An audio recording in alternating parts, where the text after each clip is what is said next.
Before we dive into today's code, let's quickly address a small but important improvement based on your feedback. In the previous episodes, where we built the top headlines and top channel sections, we didn't include proper error handling or loading indicators. That means if the API fails or takes time to respond, users might just see an empty screen, which isn't ideal. In this episode, we're fixing that by introducing reusable error and loading widgets. These will give clear feedback to users when data is loading or if something goes wrong. Not only will we use them in the hot news grid, but we'll also refactor our previous widgets to include them, making our app more robust and professional. Hey everyone, welcome back to the Flutter and Dart Academy. In this video, we're going to build a hot news grid in Flutter. You'll learn how to fetch real-time news articles using an API, use the logic layer pattern for state management, and present the data in a responsive two-column grid layout. Let's get started with the logic layer. Let's begin by setting up the data layer, often referred to as the logic layer or business logic component. In Flutter, the logic layer pattern is a powerful approach to managing state and asynchronous data. Instead of mixing logic directly inside our UI code, we isolate all data fetching and manipulation into a separate component, which is exactly what we'll do here. Think of it this way. Our app needs to get news from the internet and then show it in the UI. But we don't want our widgets to know how the data is fetched. They should only care what data is available and when to rebuild. For this, we're going to create a class called getHotNewsLogicLayer. This class will handle fetching data from the repository, managing a stream of article data, and exposing the stream to the UI. To implement this, we're going to use behaviorSubject from the RxDart package. It acts like a broadcast station. It holds the latest data and keeps sending updates to all widgets that are subscribed to it. So let's go ahead and set up our logic layer now.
All right, the logic is now in place. Let's break it down briefly. We've created a private instance of our repository. This is where the actual API logic lives. The logic layer just calls it. Then we have a behavior subject, which is like a reactive data holder. Once we receive the news data from the API, we feed it into the stream. This stream then automatically updates all the UI widgets that are subscribed to it, ensuring the screen reflects the latest data in real time. The dispose-out function is also important. It ensures that we clean up our stream when it's no longer needed, which is essential for avoiding memory leaks in Flutter. Lastly, we expose the stream to other parts of the app using a simple getter and instantiate the logic layer globally for easy access. Now let's handle the situation where something goes wrong, like a failed internet connection or an API returning an error. In any real-world app, things can and do go wrong. That's why it's so important to give users a clear and friendly message when data fails to load, instead of just showing a blank screen or crashing the app.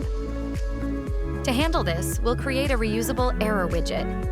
It's a simple component that just shows a centered message to the user. We can customize it later if needed. Maybe add a retry button, or even an icon. But for now, we'll keep it minimal. This widget will be displayed inside our UI logic, specifically when the API returns an error response or when our stream contains an error.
So now we have a fallback widget that handles error states gracefully.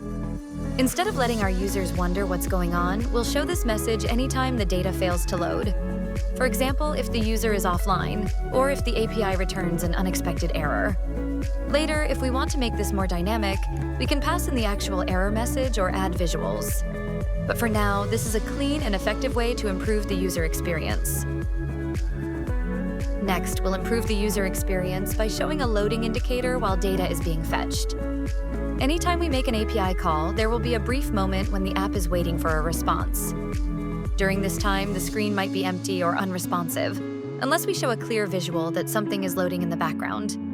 This improves user experience and prevents confusion. Instead of wondering if the app is stuck, the user sees a spinner, signaling that the data is being fetched.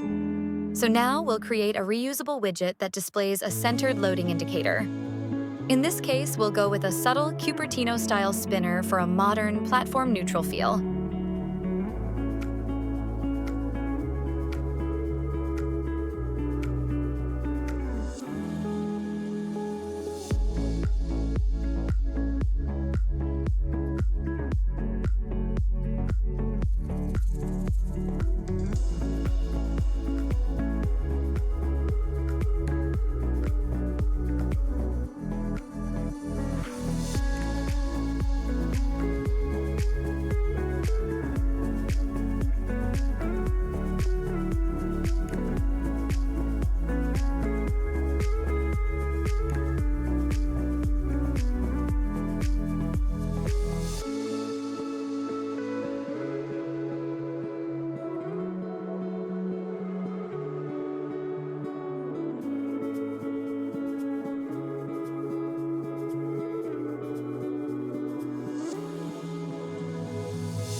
Great. This spinner widget is now ready to be used anywhere we need to show loading states. We'll plug it into our UI shortly, and it'll appear automatically whenever the stream is still waiting for data. Now that we've built reusable error and loading widgets, let's take a quick moment to improve our earlier work. In the last few episodes, specifically for the top headlines and top channel screens, we didn't include proper error and loading handling. This means if the API is slow or fails, the app may silently break or appear empty. Let's quickly revisit those widgets and integrate our new error and loading components. This will ensure a consistent, user-friendly experience across all parts of the app.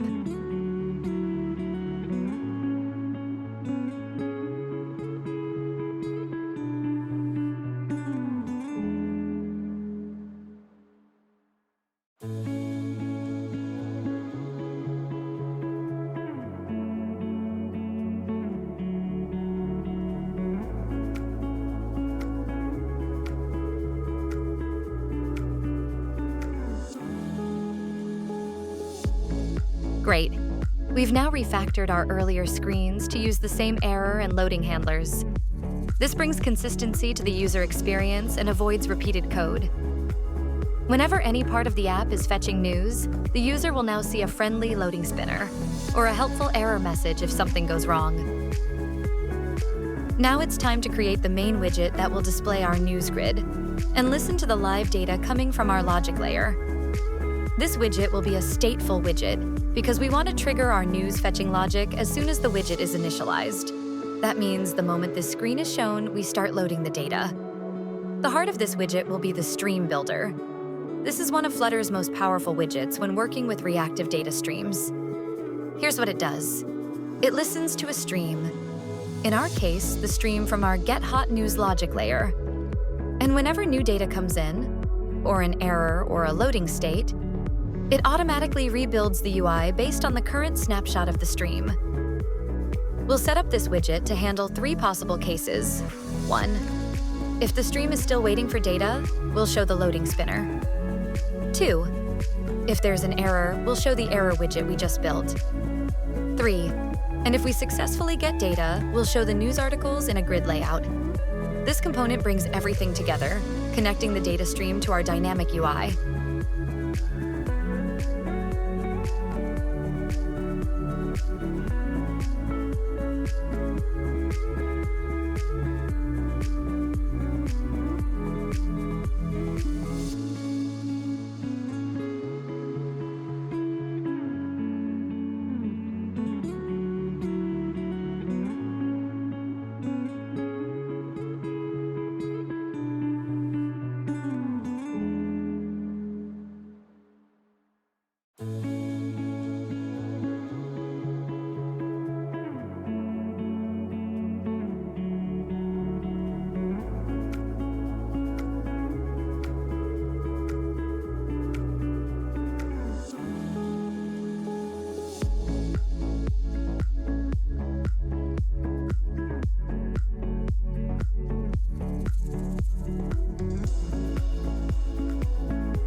Now that our widget is in place, let's walk through what's happening.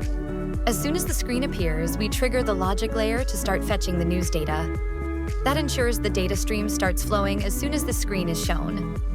Then, inside the build method, the StreamBuilder reacts to whatever the stream is currently holding. If it's loading, we show a spinner.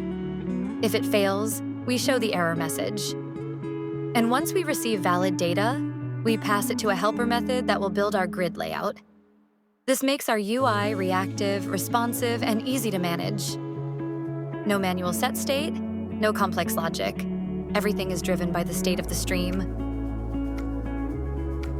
With the stream and state handling in place, let's now build the visual layout, the actual grid of news articles. We'll be using a GridView.builder, which is perfect for displaying lists of items in a scrollable, grid-based layout. In our case, we want to show 2 articles per row with consistent spacing and size. So we'll use a sliver grid delegate with fixed cross-axis count to set that up. Each news article will be shown as a card. Inside the card, we'll display the following: a thumbnail image of the news article at the top, the article's headline centered in the middle, a subtle divider line to separate content visually, and at the bottom, the news source and a human-readable timestamp, like 3 hours ago. We'll also make each card tappable, so that when a user clicks on one, it opens a detailed news page. This section will visually arrange the data in a scrollable and interactive layout.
And that's our visual layout complete.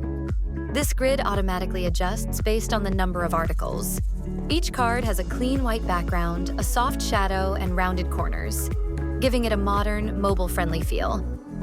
The images are pulled dynamically from the article data. Titles are limited to 2 lines for readability. And at the bottom, the time formatting and source name give helpful context to the user. Tapping on any article will take the user to a dedicated detail screen, which we can expand later on. This section makes the app feel dynamic and content-rich, just like a real news app you'd see in production. To finish up, we'll improve readability for users by showing how recent each news article is. We want each news article to show how recently it was published, in a format that's easy to understand, like 5 minutes ago, or 2 days ago. This adds a touch of clarity for users and helps them quickly judge the freshness of the news. For this, we're using the Time Ago package, a handy Flutter library that turns date-time objects into readable phrases. We'll create a function that takes the published date from an article and converts it into a relative time string using Time Ago.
This utility may seem small, but it adds real value to the user experience.